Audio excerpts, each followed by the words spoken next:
Soy seems to be the veggie wonder food. From edamame to tofu and beyond, it's used in a multitude of dishes, and it's hailed as a healthy, plant-based source of protein. But soy is also a phytoestrogen. That means it mimics the hormone in the body, and some doctors fear that can increase rates of breast cancer. So how much soy is safe?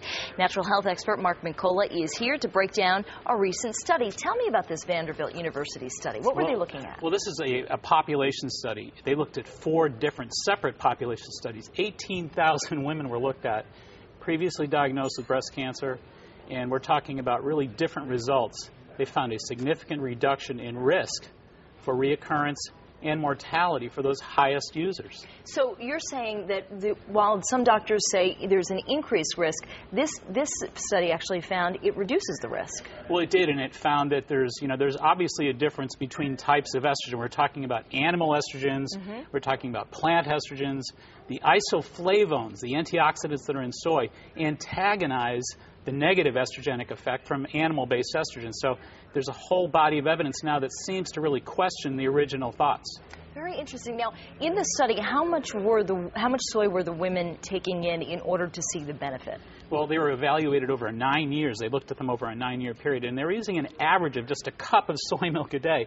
And they compared the highest to the lowest users. And again, the highest users were using nothing more than the equivalent of a cup of soy milk a day.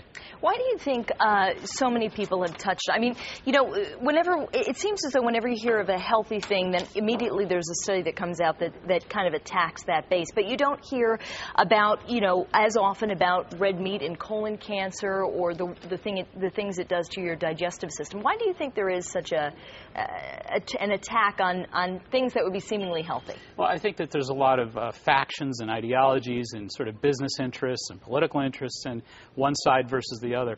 But I think if you look at these kind of population studies that are looking at, 18,000 women in the case of this study, I've seen other studies from Japan, 77,000 women evaluated. Again, in Asia, there's been a use of soy since the beginning of time in memoriam, and they have among the lowest rates of breast cancer. So I think when you look at large population studies, it really tells a lot of the tale about just how safe and perhaps really important soy is. But is there a possibility that you could have too much soy, especially as a woman, since it is a phytoestrogen?